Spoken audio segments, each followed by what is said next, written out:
Selamun aleyküm ağam. Qawmy ýagdaýlaryňyz? Wa aleykümselam. Hudaýa şükür. Gawy öz ýagdaýlaryňyz gawmy şartly? Allah jana ming şükür. Ağam endi bir mümkin bolsa özüňize bir tanışlyk berseňiz. Meni Hudaýa şükür hem Türkmen sährada hem Türkmenistan milli ata watanymyz muqaddas döwletimizde tanýýarlar. Hem de daşaýurtda Kanadada da tanýýarlar. Kanadada ýaşaýan hadi 16 ýyl bäri. Onuna fokus adyna Türkmen ilinin adını hem de Tuğakıç adını iki görünüşü YouTube'ma Türkmen diline hem Fars diline de iki görünüşü var.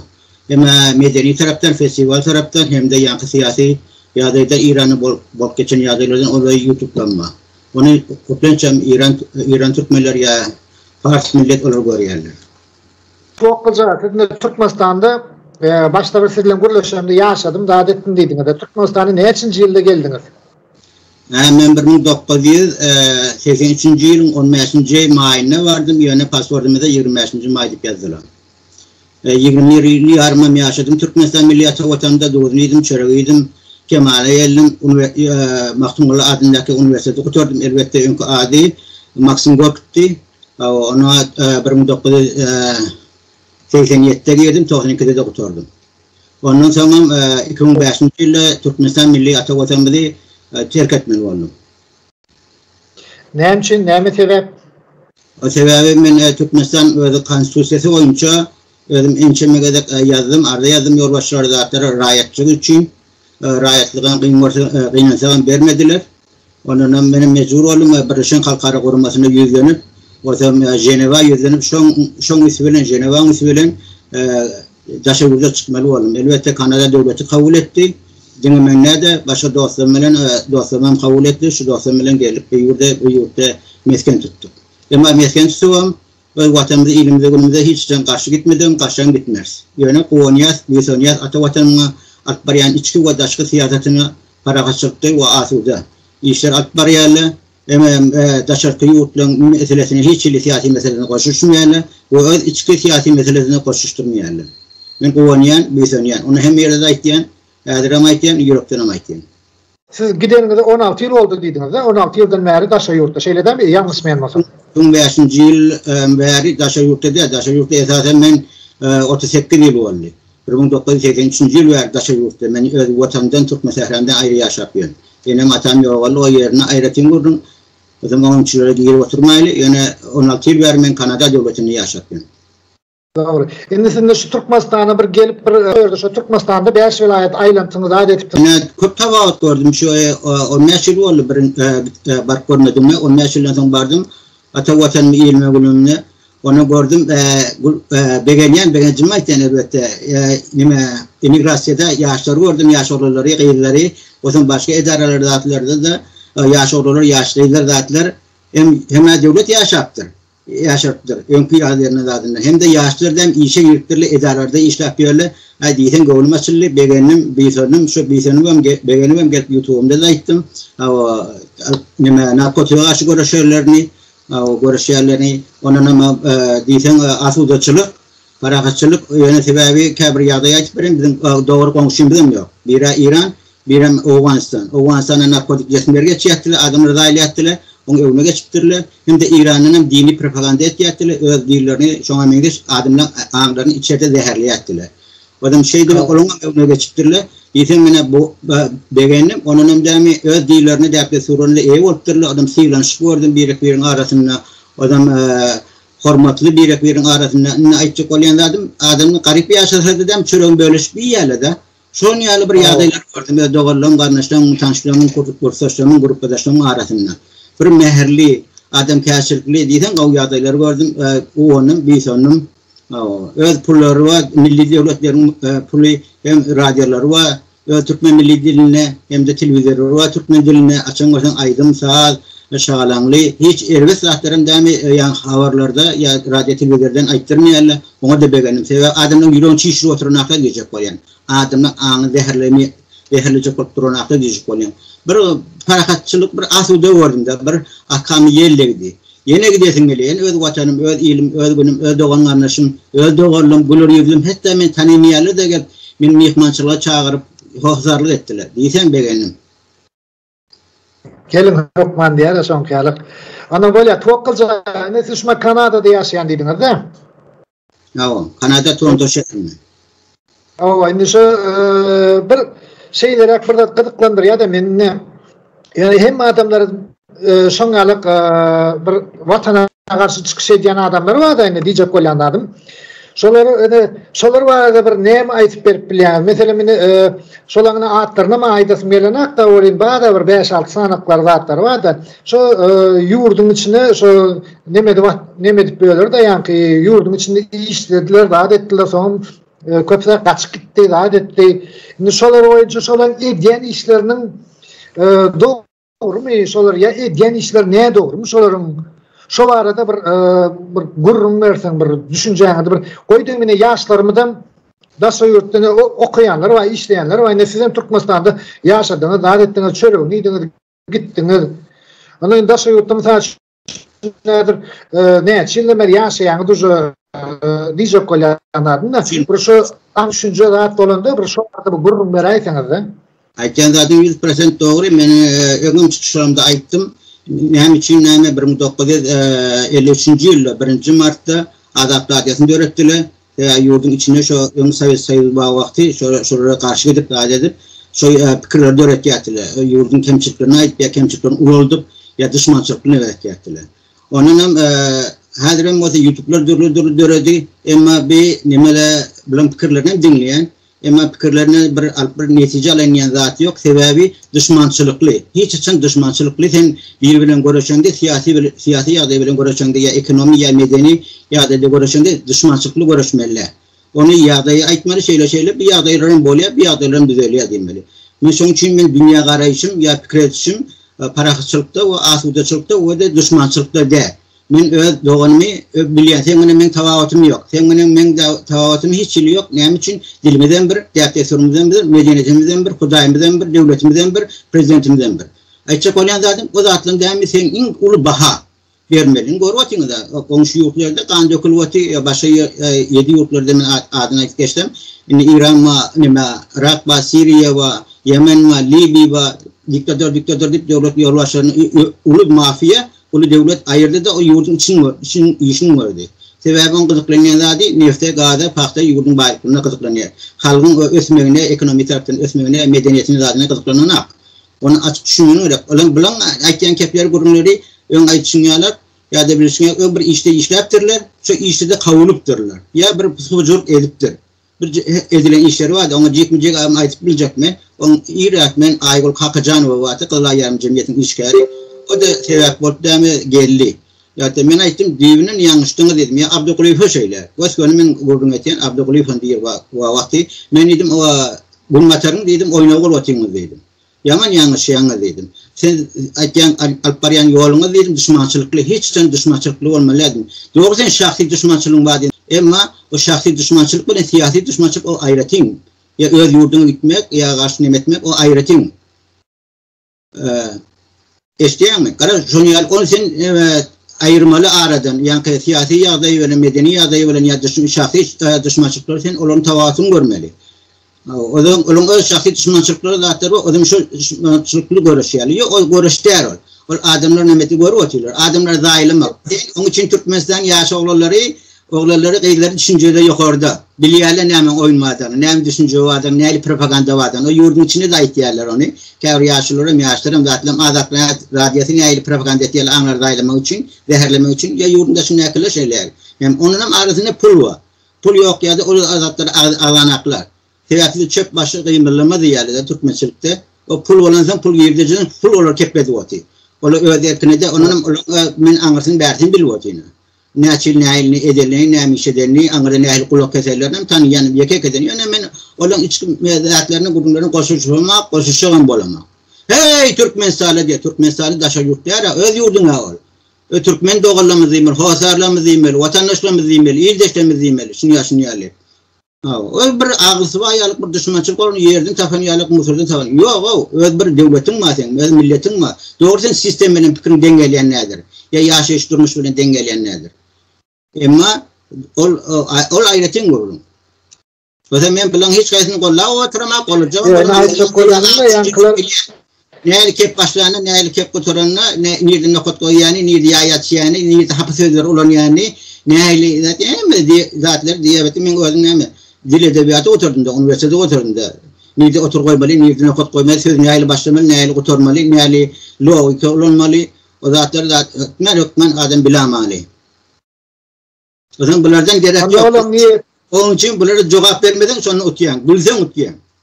Özüm aytan zatlarım gülkünç. İnkav cevap şol. İnkav cevap vermesizlik ya gülmek. Öllere bir ikmanda diye de öllere ikmanda olursa Türkmenin bir ikmanda etçek kolya diye de son kıyalakta olan diyecek kolyan zatlarda. Elbette düşüncesini anlatıyor, fikrini anlatıyor, savadını anlatıyor. Ne açıklar siyasi savadı var, ne açıklar bilimi var, ne açıklar düşüncesi var, ne hali siyasi görüşü var. Gözüm görmeli. Başka yurtlarda ne hali yurtlarda yağdaylar geçti. Mesela çünkü yağdaydan ya Koriya ya da Japonya yani. Açıkçası Amerika iyi olanı sonra ne emetti şunu yıkanın adetini. Şu adamın narkotik bilen doğru bir. Narkotik bilen zaylak başladı. Ama böyle olan düşüncesi yok. Bilen kapitalizm nemin oyları var. Ümmetlerin nemin oyları var adına düşünmüyor. O fikret hava parakatçılıkta demokratik yok. Adalet hiç yerde yok. Onun men başka neydi? Men kop yurtlarda yaşadım, gördüm ya okuyanım şu hakkında ya hakiki materyaller var yani dokumental filmler var hatta oranca öyle görmedik durulur riyadaylar böyle. Onun için ben yurduma ata vatanımı ilme gülme şiadaki alpbariya siyaseti kuvveniyen, büyüsönyen. Parakatçılığa, asılçılığa yetecekler yok. Yollar devam mezan başka aydeyin eğer kıyın olsanız beğenseniz yürü adama, pek niyeti var adama, doğru gibi çıkan adama Türkmenistan kapısını bir daha açıp. Türkmenistan 1993 yıl, 95 yıl şöyle kapısını açtı. Daşayıkları zatları, daşayıkları geldi de olan devamı ağlarını aylacak olayan aydıp geçtim. Dini düşünce veren, pul veren ya da devamı yankı narkotik veren zatları o zaman devlet devamı yapmalı oldu. Alaştı. Adamların da aylaklar yani. Onun için adamla hükmen devlet yapmalı oluyor kapısını. Yani doğru giyip çıkan adam bir turist port giyecek olsa ya da bir doğru niyeti var olsa Türkmenistan mıdan kapısına çıkıyor. Hatta ben ne manıyor ki Sabarma Atayuç'un madarını da giyip bildi mi? Ne dedim aydıp deyip. Ayrıca ben şöyle bir aile okuyacak zaten. Ben silah. Ben hiç yeri düşmançılığım yok. Ben siliyen, afuruhum siliyen. Yetenleri yaktı olsun Sabarma Atayuç'um siliyen. Hormat koyan, öz devletin sakladığı şu yağdayla kınçık yağdayla durduğu kemçikler bolu ayrıca görürüm. Hazırki yağdayından hormatı arkadamızda da hormat koyan. Ben devletime hormat koymadım. Devlet yolbaşçısına hormat koymadım. Devlet yolbaşçısı hiç zaman hormat koymar. Ne nivaydamak da uğuman ait yani. Şu hormat koymalı. Niyeti bilen onlar en küçük zatları ulutup ya da demi nemeti çiğşirip azatlı adetiyeli şu an mendeşlatları nemet çakvalı yani. Adımdan ağınlar nemet çakvalı. Yok arkan giyip çıkıyor öyle men havarma. Ne açı samalet giyirdi, ne açı samalet çıktı. Türkiye vardı ya Orsiye'de vardı ya Kıtay'a gitti. Duru yağdı. Yani bir yağday oldu. Kıtay'ı yardıma çıktı. Kıtay'a Türkmenistan birinci kadar belgesini verdi. Kıtay'a ait bizim kafemde açıklıydı. Neye mi gerek? Bazı size veriyasıydı. Görüyor musun? Kıtay çünkü bilen dünya para kaçırdı. Ayça Konya'dan son ya siyasetler yürütmeli. Son ya siyasetler yürütmeli. Kıtayın siyasetleri yani. Dünya bazarına alacak olmalı. Para kaçırıklı şovlan, para kaçırıklı olan. Amerika ne emetti? Yarın uyucu veren ya NATO'nun çileleri, NATO'nun öğretli, Afganistan'a girip, Irak'a girip, baytan maskar olup bir yavru olup kayıttı. Din kepleşim bize aittim. Son yalak, men ata vatanımı, ilmi, günümü, kuvveniyen, yöne doğru girip doğru çıksan hiç kimsenin işi yok. Kayıtın sana hormatan koyuyordan, tanımayalım.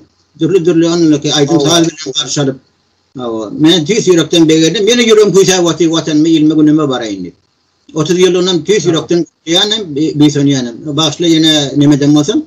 Yani başka sorun geçirelim. Tavavat yok. Ben bunlardan hiç kaysını yürüyorum su içemek. İçmerim ve hiç şeyini diregen olmaz. Onu bilip koy. Hadi vakit geçer özgür kadar. Çoğuşunu doğduk depedi ya da son kıyalık da aytçık kolyanınızda. Onun diyecek kolyanladım ne bir şumatını tuğulamını daşa yurtta hem işleyen, zat edeceğiniz hem öz maşkılarınız var, zatınız var. Nime şolara hayran kalyan şu yurdun naşınakları. Şolar ne güzel şu ağzı veri olup bari gayta Türkmeni maskara etmeyeni bir men ki görmedim de şolarım bir kurbanlık bayramını vereni yani apimler bir ağdaçar bayramını zatını vereni Türkmenin bir değer desturlan bayramlarını zatlarını verenlerini görem o. Yine şumat men söýýände size fin edýän bir gapdalyňyz ene Kanadadan baýdagy bir gapdalyny Türkmeniň baýdagy da. Indi şo Türkmeniň baýdagyny men öz baýdagymyz aýda bir ýap-ýaşyl odam görnýärdi. Şo baýdagy seredýän o odam hep ütüklenen o ýygyrtýar ýok da. Olar şo baýdagy arkasynda goýýarlar däni, ýanky baýdagynda ýygyrtdylar. Hiç kollanan şu baydağına hormat koymaya. Asidiyenin Türkmenliğini bildirip zaten şu baydağı hormatını di bir Türkmenin bir nimetine hormatını bir kellerde telpet zat bir nimet tuvaleme bir qatı bir şahsi bir nurana adam ekeninde açık kollanan. İlkini hormatını Başlan sen aytýan da ütüp etmedik zaten ine bayda koýanda ýyň görmedi men gösteren aytýan. Olar özlerine hormat koýanaga täden baydağı goýar ýalar. O baydan aýratyn görüň özüne hormat goýdy hiç için habasede olanlar hiç için düşmançykly pikir etmer. Ya düşmançykly garaýma, ya düşmançykly görüşmer. Bolşuny görä, bolşuny aýdar. Hawa. Ýa aýdym geçinde şoň ýaly o şahsy ya döwlete zady o betden pikir etýär döwlete ziýan ýetiren pa döwlet gaýtam gulýa. Deňmede gaýtam özlerine ziýan ýetdi. Bize 30 ýyl ýurdumyz diýe. Öz ýönüň gülüp ýaşap diýe, helep ýaşap tawan tutarmyz diýe. Hawa. O zaman olar özlerine kime ziýan ýetirýär? O ziýan ýet o görüşdýär ol. O mücahitler de var Afganistan'daki, İran'daki ya İran'daki zaten onu da dem göcek görüş atlar. Ya o bu görüşte. Görüş bir den cemiyeti ya yaşayışın içinde olsa peydan getirmek ya misal için dictionary yazmak ya medyayı tanıtmak, depresyonu tanıtmak gelim ben şu an gelimler 2006 yılda ben başladım YouTube'u. 2006'da. 2005'te geldim. Sonra neden gittim Kurbanlar Elizun ki Ana Sultan Kekilova şahirlerimizi yani Berdineler Huday Nazar ve belki şairlerimizi o hemen tanıttım koydum şeyle bilsinler. Kabri işleri edecek oldum yani varımda da nesi etmedi. Vaktimim az oldu. Yani neme Kerbabayev benim sahibimiz. Ya Kadir Deryayev var. Son bark mazarını düşürüp son yadayın aydıp başından geçen zatları aydıp hemen studentleri peyda edecektim. Hem de dem daşır yurtları mı tanıtacak oldum. Ben vazifem şey öz Türkmen halkımı öz milli bayrağımı tanıtmak. Vazifem şey doğanın kardeşini demi palajitleri seyretmek. Ne düşmançılıklı bir iki tane pul alıp. Yok o değil. Olamazsa ben azaplar diye köp bana cennetti. Başka yerden köp cennettilik biz birini işleştik. Yok köp sağ olaydım. Benim vatanım ilmini satmana gelemek dedim. Ne satmarnam dedim. Ben pul için işlemek dedim. Eğer pul için işlemedim İran'a çıkmardım dedim. Ben Türkmenistan'ı da tanıyala dedim. Sağ olsunlar dedim. Sesiyle hurmaklar için dedim. Kemçilik yok da, kemçilik hem yok da bak. Ama şu kemçiliği ya yırtılan tükerin eğneşini şunu tıkacak olmalı, düzeltecek olmalı. İyle masarı olmalı. Böyle şeyden öz yakalım tanıtıya gelsin, her bir materyalını koysun, yeke kadın cevabını verin, şu materyal hakkında, aydın sözleri hakkında. Şimdi de benim numara telefonumu ilgili, adresimi bana tavak yok, bana demi şahslık olsun, şehif olsun ya başka bir olsun, tavak yok.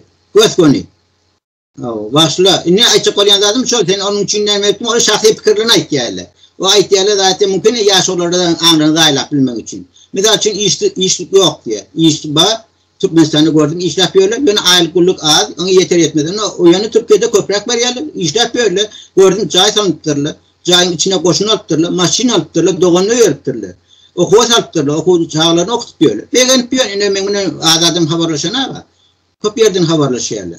Beğen o düşmançılık der, o düşmançılık etmeliler onun için. Ay pulu vermeyin, ay sansa girdirin, ya da demi Türkmenistan'ın gadını, turbasını, zadını geçirmeyin, Afganistan'dan geçirmeyin deyip kime diyen yetirecek olayım? Sen Samsık öz boş kellendiğini anlat yani onunla. Bir Samsık olanım öyle mecbur oldum, başla. Böyle, şuna da söylüyorsun, Kanada'da ne mi iş ediyorsun, ne kadıncının neyle?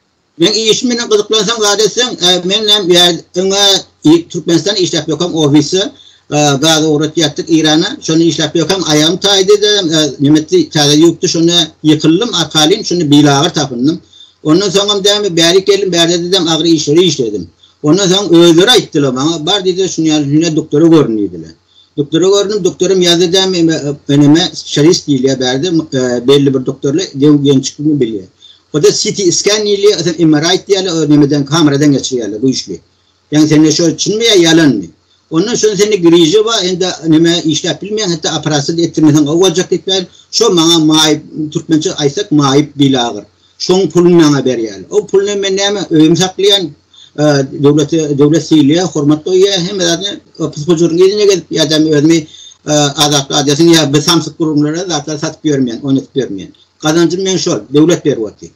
O Kanada devletinde KD kanunu, o KD kanunu Türkmenistan'da da var. Yani işim yok, pulun gücü var ya yok, ya az verili ya kopları, o ayrıtın görürüm. Her yerin özünün siyasatı vardı, her yerin özünün statistikası var, her yerin özünün bakanaması var. Ama bir şuna format koymalı, bir sıyırmalı. Kimçik bağımızı düzeltecek olmalı. Ama onun en karşı özümüz ne bitmeliler, dost göz belen seyretmeli, düşmançılık belen ne.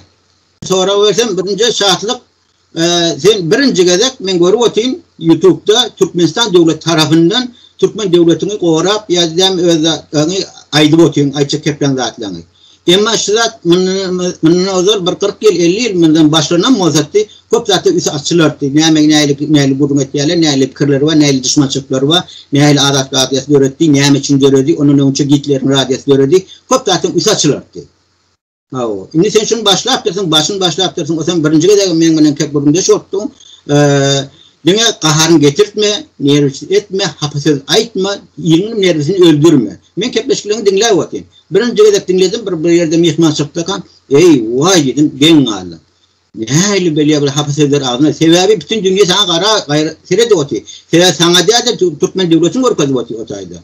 Neyli şunu yarıyadı, onu hiç için etmedi de.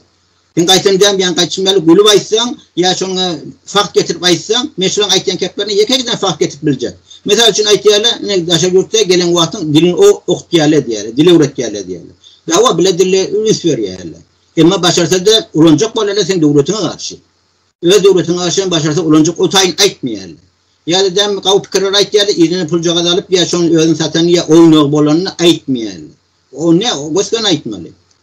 O şunu aytacak olan lazım sana kavu öğrenemedi var. Ne sen gördün bir yaş devlette yaşap devletin bir yaş var yok bir 30 yıl ne verdin kavu bilen 5 yılına kıyık bilen geçirdi. Kabir oynaklar zaten bilen 5 yılın sonunda hareket et başladı kuruluşuna içeriden seyretmeni medeniyetine, diline, devine, desuruna seyredi otu. Yani öldürü iş vermeni son halk o neymiş çekecek. Mesela için aytiya Türkmenistan'ın içine nas atman diye, nas kavdiya diye. Ya ara içime kavdiya diye. Neyse baktı onu. Şu sen ziyanını aydanak şunu. Sen öyle peydanı aytiya. Yani dön şu devlet tarafına aydan sen gözüne dönen çağa bir iş etmedi yanında. Ularına da kaytan şu bir iş edecek oluyor. Çağa da şu iş edecek oluyor tersine. O değer özel behmet aytiyan. Sen şu çilme veriyen pulunu, araga veriyen pulunu, ya gelini de veriyen pulunu, ya etken gülünü zaten saklayıp özüne şu çağa ya enine, akfik bilen enine versen o başladı. Ya doğancını verdin ya övünü harcarsın o başka da. Ben o şahsi fikrim elbette. Ben şahsi fikrim bilenlerim karşılam gelip bilirler. Ya kolla ben bilirler. Ama şu edilmeyen ne hemen oraya gözden medeniyet pes derecede. Ben şu an aydıvatın şutayda mesela için $750 veriyorlar. İşlep bilmeyen adama ya maiva şu an mengde şartlara. Ne hemet yerler gidip neşe çek yerler. Marijuana çek yerler. Mekostan ayken yol başından gömüyorsun ayken. Ya başka işe el vuruyorlar. Ne hemet için medeniyet pes. Kıyınçılık çekmeyenler bizim yurdumu yerler. Ben özüm köp adamın oturtuştuğunda ikinci Cihan Kurşun'un adamların katlaşarları zatlar, İran'a girerleri başka adamların köp adamın oturtuştuğunda yazıcılar bilen, alimler bilen Türkmenistan'ı öz yol başlığı şunu yalık ulu adamlar zatlar. O zaman görüyen şunyar yağday diyen, onun bir tankidi bir yağday var. Tankidi yerini tankidlamalı. Özün kabul etken mi o zaman? Bu tankidi yönü ağın gelen zatlar aytmayan zat o tankidi olmuyor. Tankidi yazmak bu, düşünmek bu bir palajikil iştir. Benim bir kuştan zat materyal taptım ama tankidi yapacak oldum. Ama ne için dedim düşmanlarımı güldüreyim dedim. Böyle başarısı gülecek onun şeyle yağdaydı. Onu özüm aydan, özüm gururun aydan, özüm yolbaşılı verin ya şuna meydeş adamla şeyseniz kalsın kavacak. Seye devlet mesela öz yurdu. Ben bir mihman olup var yani. Ben Kanada'nın bir raiyeti, İran'ın bir raiyeti. Ama İran için, ya devletim için, halkı için her zatları emitten buluştururken mi Türkmen sehranı buluşturacak olamak. Bunun ne açılımın o da Türkmen sehranı buluşturacak olurlar. Devleti bilmetin devletine hem oylar gidiyor oturuyor. Ne mesela ne çoğularla tuttular, basılı öldürdüler. Ne için Türkmen öğretiyorlar? Ya siyasi Türkmen öğretiyorlar, ekonomi Türkmen öğretiyorlar. Ya nerede ne ala? Şu Sputnik'ten görüşüyorlar, Sputnik'ten görüyorlar devlet. Ne hem oylar gidiyor oturuyor. Mafya ne hem etmeli, ne hilişon nefsini almalı, gazını almalı, ne hem etmeli, hem de görüyorlar, biliyorlar. Şimdi yani, yani ösürecek olmalı, bilecek olmalı. Yani nimetten ağzına gelen ayda oturursam, o değil. Ağzına özüne mınanmayan zatlarını. O boş kepler zatları. O değil, hiç. O kadar demedi. Yankı sen bir söz alarak geçtin. Ben nidin suda verecek oluyor. Halk arası da dedim. Sen mecnun öğretim deyip hoşça olunun. O derdiler. Ayten begen. O öz materyalleri var. O halk arası da oynak oldu bunlar için. Halk arası görüyor, analiz et görüyor. Ne hemen dedim. Ne derece zaten Onun ama hiç iyili iş etip bilmeyen. Edem o da çuvaçalı adalet bulurdu. Yani bilen öğlerini suda vermeli. Ne için? Boş kepler aytiya, şaltak aytiya, ziyan getiriya, bulmaslı ahtar aytiya. Ya küçük ahtarı oldu aytiya. Ama mesela ayten ön rayacık bir vayenni yani beherden devranı yarlı. Ona ençe mesallatlarımızdan fakir oldu, şehit oldu, yetenler yaktı oldu. Ay şuna beğenşip, ululdurup, zat edip, ay manlaya katılır diyen, öz vatandaşın diyen, öz iyleşin diyen, öz doğanın şu ölümleyen, birin perdendi diyen, ertekon örcük çağları diyen, gelecek aktık görecekler diyen, ama neyse beğeniyenler. Ya da şuna meydeş yankı mesela için onu zaten ululttular. Yankı yerli çercevde Türkmen avatta yerli ay ençe adamı ziyaniyeti de var. Ay siz niye mi kömek ettiniz? İştiniz mi? Pulcağızı işirdiniz mi? Geç devlete Kızılayam cemiyeti kömek bozdunuz. Pulcağızı iyi verdiniz mi? Yok. Bir şeyli kömek yok zaten. Ya da bir okuyup verirler var ya okuyacaklar var. Taşı yurtta. Şuna bir gelip kömek ettiniz mi? Meştade bir daha direkt kısa edecek oğlum. Taşı yurtta işlemedi. Mesela Türkmenistan'dan, İran'dan, Afgan Türkmen doğrulamız. İşte gelip okar yağlar. Ya işler yalık ya da öğretecek oğlum. Bir yere gelip kol çekmediler. İnele ki.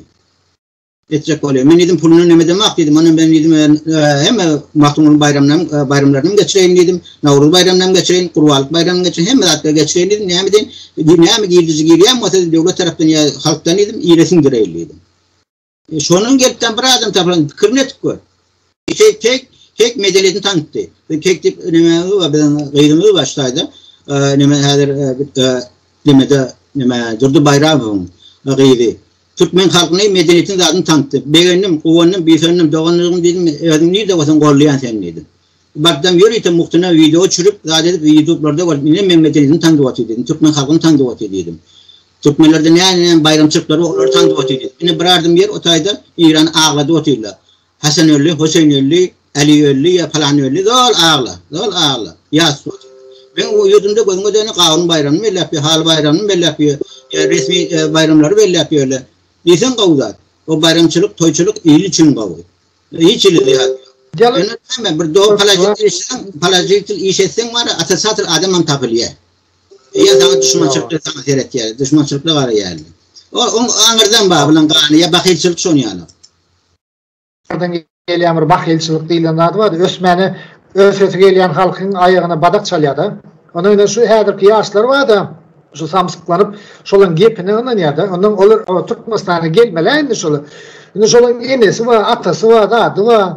O Türkiye'de mesela nedir şu anlarıp böyler de adet böyler de ben şunu zanmen ya da ben şoları düşündürecek kolyanda yürüyorum ben aytayan da şoları diyen de aha o siz deniyet ki kundu yurda gelmeli diyen yurda ne et geleceksiniz değil mi sizin için değil mi anlarda ne mi derler mi diyenler indi doğru düşünün de arayın koy verirler de ne mi sen Türkiye grajdan ne elde adı değil ya da şu yurdun grajdan da kol götüme depir bağışlan olun var onu gidersin de ondan sen gelirsin de gelersin ondan sen ne mi olursun ondan? Şurada atları şurada işler aksaşolarım var. 1979 yılında İran'ı bulaştırdılar. Khomeini'ni getirdiler. Bizim iktisadımızı, medeniyetimizi dargattılar, işini gördüler. Şu adam Afganistan talibaları getirdiler. Dünya ölüm içinden başlat eşitmersin. Ama böyle yaşlar sen aytiyan lazım olan kayları yurda barmak niyetleri yok. Ya barmak bilen ya kabirleri var siyasete Angrever kuruluna katışmadık olsa da yerine de çıkmağına kork diyorlar. Biz çıkarmanlı diye.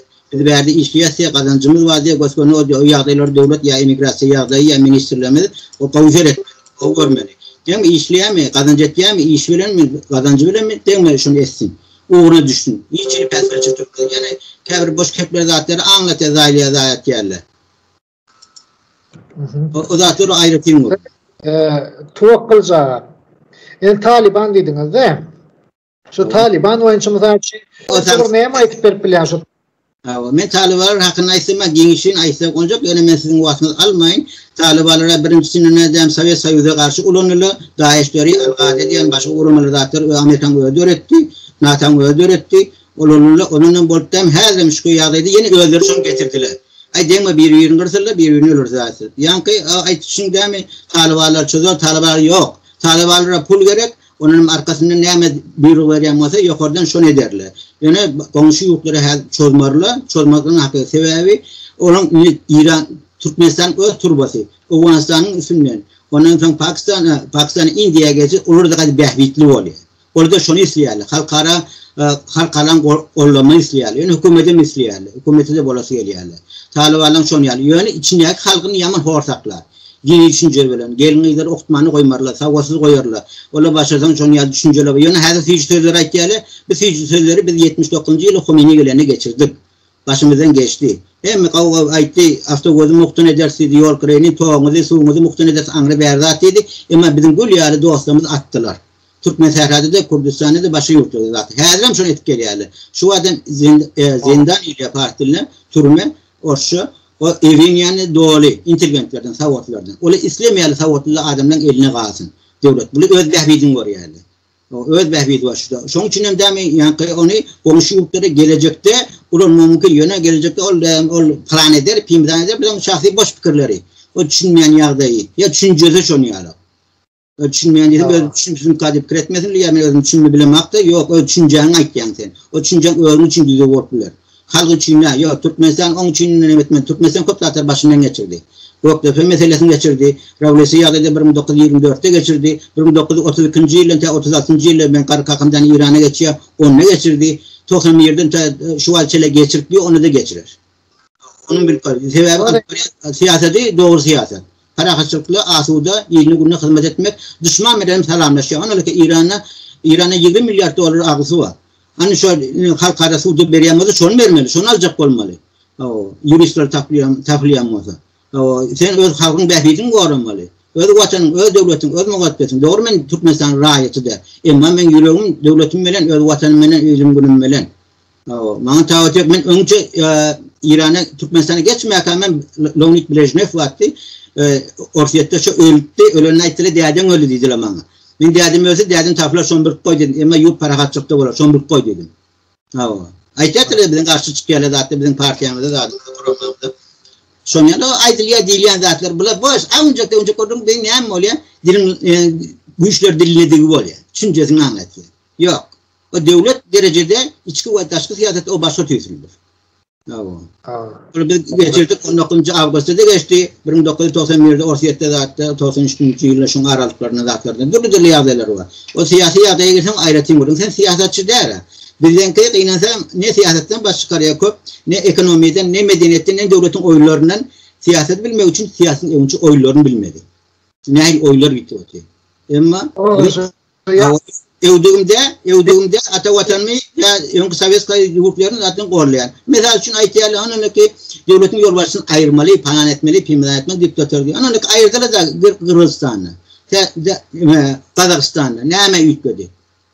Yılmaz konstitüsiyonu yüklemedi. Ya yükleni ya dedi konstitüsiyonu yükleni ya dedi. Onu amalaştırmasa ne ama hayır var. Ne için işsizliklerden hem etmeyelim, arkanı tutmayalım. Yani gariplerin arkanı tutmayalım. Gerçekten okudu öyle, daha değil, kömek değil. Hiç öyle. Sebep yerde boşluk var. Şunun için ne etmeli? Bir Talibanların oyları zaten yöne yerde etmediler ama. Talibanlara da karşı şu vaat adet koydular. Yani ben materyalcı koydum partiline. Yazmadım. Talibanlara karşı DAEŞ'ler koydular. Al-Kadir'ler koydular. Bomb kaçırdılar. Böyle özüne kapma karşı koyuyor. Özleri de öğretti yaşlı zatları. Ama Türkmenistan 30 yılını geçirdi.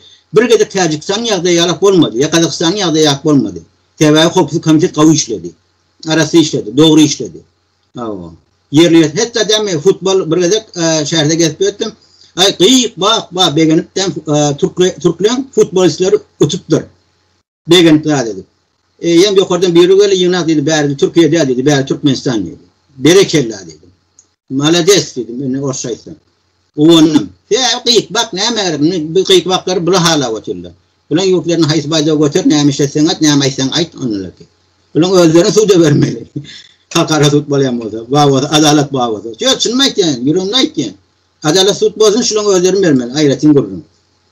Propaganda edip boş kekber ayıp da pul kazanıyorlar. Çağlarını ekliyorlar. İçki yerler. Gelin gidin kucağına giriyorlar. Göz gönü. Yanında yüzlerine ayıkken. Ağaçlarını böyle. Şu yurda karşı gidiyen adamlar.